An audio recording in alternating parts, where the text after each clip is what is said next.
बहुत ज़रूरी है जानना परमेश्वर का उद्देश्य क्या था आपको बनाने के लिए, क्यों परमेश्वर ने आपको बनाया। क्योंकि अगर आप इस बात को नहीं जानेंगे, आप वैसा फंक्शन नहीं कर पाएंगे जैसे परमेश्वर चाहता है कि आप फंक्शन करें। उत्पत्ति 1:26 पढ़ेंगे, इसमें लिखा है, फिर परमेश्वर ने कहा, हम मनुष्य को अपने स्वरूप के अनुसार अपनी समानता में बनाएं और वे समुद्र की मछलियों और आकाश के पक्षियों और घरेलू पशुओं और सारी पृथ्वी पर और सब रेंगने वाले जंतुओं पर जो पृथ्वी पर रेंगते हैं क्या करें? जोर से बोलिए, क्या करें? अधिकार करें। आमीन। जब परमेश्वर ने मनुष्य को बनाया सबसे पहले, तो अब परमेश्वर अपनी इंटेंशन को या अपने उद्देश्य को बोल रहा है कि मैं क्यों मनुष्य को बना रहा हूं। वो कह रहा है, और यहां पे जो परमेश्वर है वो प्लूरल है, यहां पे हम देखते हैं वो त्रिएक परमेश्वर, पिता, पुत्र और पवित्र आत्मा।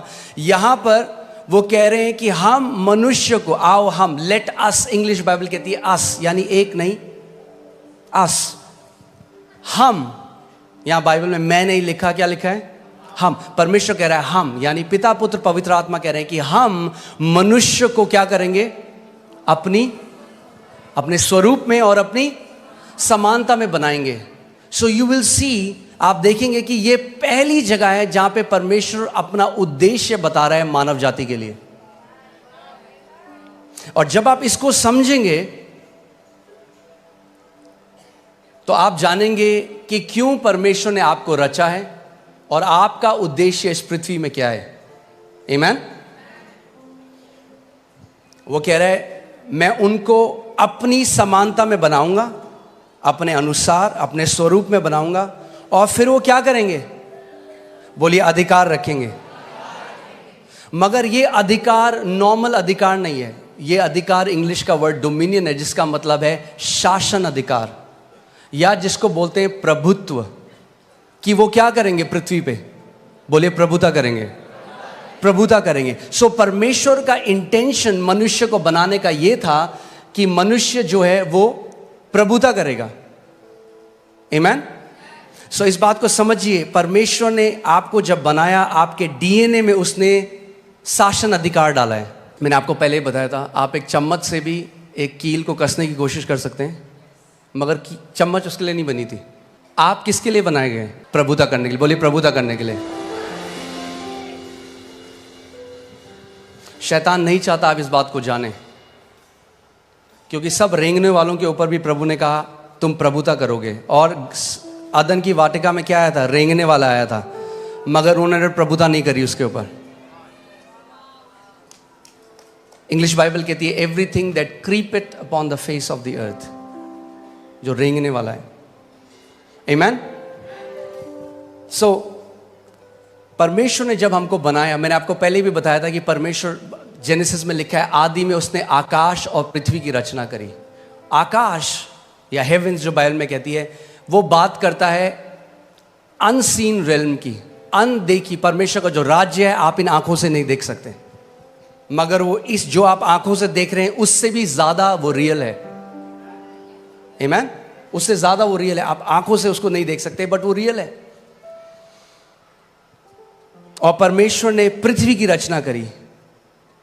और परमेश्वर ने जब मनुष्य को बनाया तो क्या किया? सबसे पहले जब उसने मनुष्य को बनाया, बाकी सब चीज़ों को जो उसने बनाया अपने मुंह के वचन के द्वारा बनाया, मगर जब उसने मनुष्य को बनाया तो उसने उसको कैसे बनाया? अपने हाथों से उसने मिट्टी ली और एक मिट्टी से उसने हमारे शरीर को बनाया और अपनी आत्मा को मनुष्य के अंदर डाल दिया, जिसको हम इंग्लिश का शब्द ह्यूमन है, जो दो शब्द से मिलकर आता है, ह्यूमस यानी मिट्टी, और मैन जो हिब्रू भाषा में इश जिसका मतलब है आत्मा। तो परमेश्वर ने यह किया कि परमेश्वर ने कहा कि जो मनुष्य मैं बना रहा हूं, जो मिट्टी के अंदर मैं अपनी आत्मा को डाल रहा हूं, उनको मैं अधिकार दे रहा हूं इस पृथ्वी के ऊपर। किसी आत्मा को अधिकार नहीं है पृथ्वी के ऊपर। आप समझ रहे हैं मेरी बात? किसी भी आत्मा को, और परमेश्वर भी स्वयं आत्मा है। सो जब परमेश्वर ने पृथ्वी मनुष्यों को दी तो वो उस चीज से बाहर आ गया। उसने कहा तुम अधिकार रखो, उसने नहीं कहा हम अधिकार रखेंगे, उसने कहा तुम अधिकार रखो। आज लोग बोलते हैं अजी परमेश्वर तो सब चीज़ जी उसकी मर्जी के बिना तो पत्ता भी नहीं हिलता, सब चीज़ तो परमेश्वर कंट्रोल कर रहा है। मैं आपसे एक सवाल करता हूँ, क्या परमेश्वर आपको कंट्रोल कर रहा है? आप कंट्रोल हुए आज तक परमेश्वर से?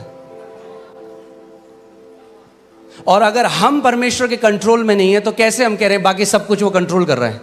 जैसे वो आपको कंट्रोल नहीं कर रहा वैसे वो किसी को भी कंट्रोल नहीं कर रहा। अगर परमेश्वर कंट्रोल करना चाहता तो मनुष्य को शासन अधिकार देता ही नहीं। उसने शासन अधिकार इसीलिए दिया, उसने बोला तुम कंट्रोल करो पृथ्वी को, मैं तुम्हें अधिकार दे रहा हूं। आमीन। कहेंगे ये जानना क्यों जरूरी है? ये जानना बहुत जरूरी है। अगर ये आप नहीं जानेंगे, यद्यपि आप पुत्र हैं, एक दास की तरह जीवन को जिएंगे। जो मसीह यीशु ने हमारे लिए मिराज छोड़ी है, जो इतनी महान है, इतनी ग्रेट है, आप कभी उस तक पहुंच नहीं पाएंगे। आमीन। इसीलिए हमें जानना है कि क्यों परमेश्वर ने हमें बनाया, हमारी सृष्टि करी और कैसे हम उस अधिकार में चल सकते हैं। आमीन। परमेश्वर ने आदम को बनाया, मगर सबसे पहले हमें देखना है कि आदम को परमेश्वर ने क्या बनाया था। लूका 3:38 जब आप पढ़ेंगे उसमें लिखा है इससे ये आया, इससे ये आया, इसने इसको पुत्र को जना, इसने इसको जना, और वह एनोश का, और वह शेत का, यानी एनोश शेत का, और वह आदम का, यानी शेत आदम का, और वह पढ़िए परमेश्वर का पुत्र था। तो आदम कौन था? आदम कौन था? परमेश्वर का पुत्र। परमेश्वर ने सबसे पहले मनुष्य को जब बनाया तो नौकर नहीं बनाया, पुत्र बनाया। और जब पुत्र बनाया तो पुत्र को अधिकार दिया शासन करने का, प्रभुता करने का, डोमिनियन करने का। आमीन। पहला आदम क्या था? पुत्र था। मैं चाहता हूं भजन संहिता 8 में चले जाएं। भजन संहिता 8 उसकी मैं 4 अध्याय से पढ़ूंगा, आप इसको ध्यान से सुनिएगा। तो फिर मनुष्य क्या है कि तू उसका स्मरण रखे, और आदमी क्या है कि तू उसकी सुधि ले, क्योंकि तूने उसको परमेश्वर से थोड़ा ही कम बनाया है। किसने बनाया मनुष्य को परमेश्वर से थोड़ा ही कम? परमेश्वर ने। लोग कहते हैं अच्छा तुम क्या समझ रहे हो अपने आप को? परमेश्वर के पुत्र जो उसने हमें बनाया है। अब कोई अगर आपको बोले अच्छा ये उनकी तरह बात कर रहा है, आपके पापा की तरह, कहना हाँ जी वो मेरे पापा हैं।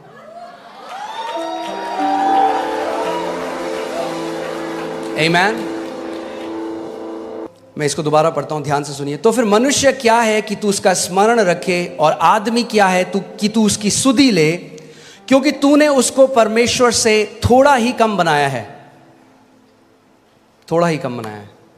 आमीन। हालेलुया। और महिमा और प्रताप का मुकुट उसके सिर पर रखा है। क्या किया परमेश्वर ने?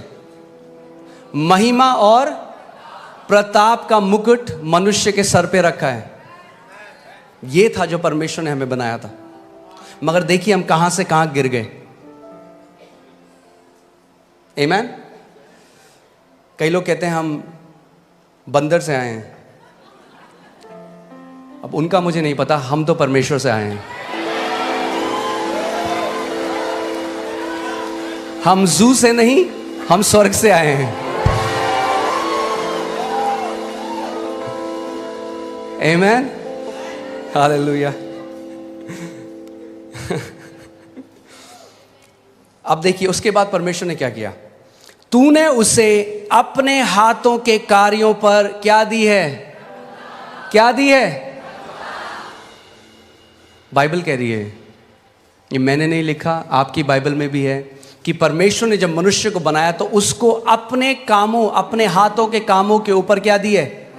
प्रभुता दी है। परमेश्वर ने दी है। और ये जो शासन अधिकार था ये आदम ने खो दिया जब पाप बगीचे में आया, जब उसने परमेश्वर की आज्ञा को ना माना, जब उसने उस फल को खा लिया।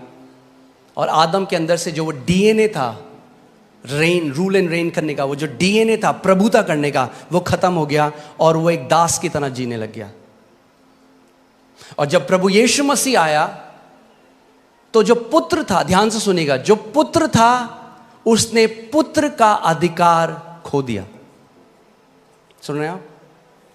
मगर जब प्रभु यीशु मसीह आया तो सबसे पहले उसने हमें क्या दिया? जब हम यीशु को ग्रहण करते हैं, यूहन्ना 1:12 लगाइए, और मैं चाहता हूं हम सब साथ मिलकर इसको पढ़ेंगे। रेडी हैं आप लोग? यूहन्ना 1:12 देखते हैं बाइबल क्या कहती है। परंतु जितनों ने उसे ग्रहण किया उसने उन्हें परमेश्वर की संतान होने का अधिकार वापस दे दिया।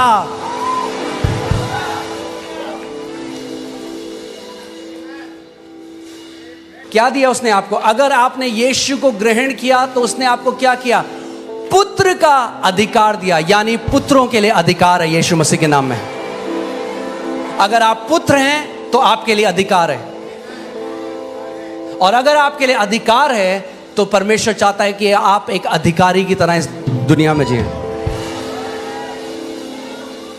देखो, मैंने तुम्हें सांपों को और बिच्छुओं को रौंदने का, हालेलुया, परमेश्वर ने पूरे चर्च को, अपनी देह को, जो परमेश्वर की संतान है, उनको सांपों और बिच्छुओं को रौंदने का अधिकार दे दिया।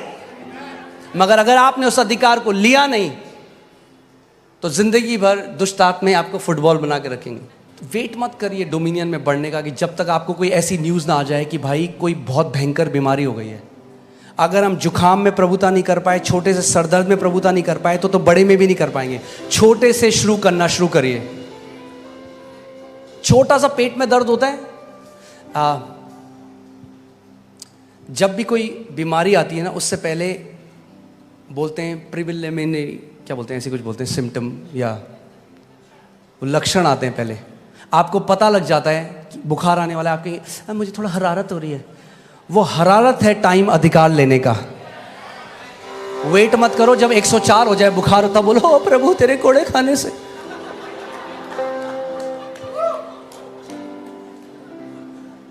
आपने देखा है कभी आपकी, फिर से वही उदाहरण दे रहा हूँ, आपके कपड़ों में कोई दाग लग गया या कोई इंक लग गई, उसी टाइम बहते पानी के नीचे डालिए, एकदम निकल जाएगा। उसको छोड़ दीजिए 2 हफ्ते, अब आप रगड़ें, अब बोले यीशु के नाम में, यीशु के नाम में। अगर जैसे ही लक्षण लगे खड़े हो जाओ, बोलो in the name of Jesus, शैतान मैं तुझे अनुमति नहीं देता मेरे शरीर को छूने की। You will not touch my body in Jesus name, out of my body. Amen. उस समय अधिकार लो। अरे पास्टर ज्यादा कुछ, थोड़ा सा थायराइड है, हाँ ठीक है रख लो, फिर थोड़ा सा खाते रहो दवाइयां पूरे साथ। मैं आपको कंडेम नहीं कर रहा हूं, प्लीज मेरा हार्ट समझिए। क्यों रखो थोड़ा सा भाई? मैं बोलूं मैंने आपके लिए बहुत बढ़िया केक बनाया, थोड़ा सा जहर डाला इसमें, थोड़ा सा खा लो। खाओगे आप? वो बोलो थोड़ा सा नहीं चलता। मेरी देह पवित्र आत्मा का मंदिर है और कोई बीमारी इसमें उसको महिमा नहीं देती। आप जानते हैं आदन के बगीचे में एक सांप आया था ईव के पास, आज भी आता है आपके पास, मगर अब प्रभु यीशु मसीह ने आपको सांपों को और बिच्छुओं को रौंदने का अधिकार दिया है।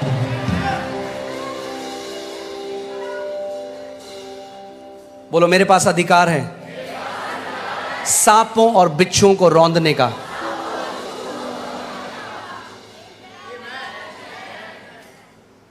आगे बढ़ते हैं। और शत्रु की सारी सामर्थ पर अधिकार दिया है। शत्रु की सारी सामर्थ पर अधिकार दिया है। फिर से बोलता हूं, शत्रु की सारी सामर्थ पर अधिकार दिया है। शत्रु की सारी सामर्थ पर अधिकार दिया है। शत्रु की सारी सामर्थ पर अधिकार दिया है। दूंगा नहीं, दिया है।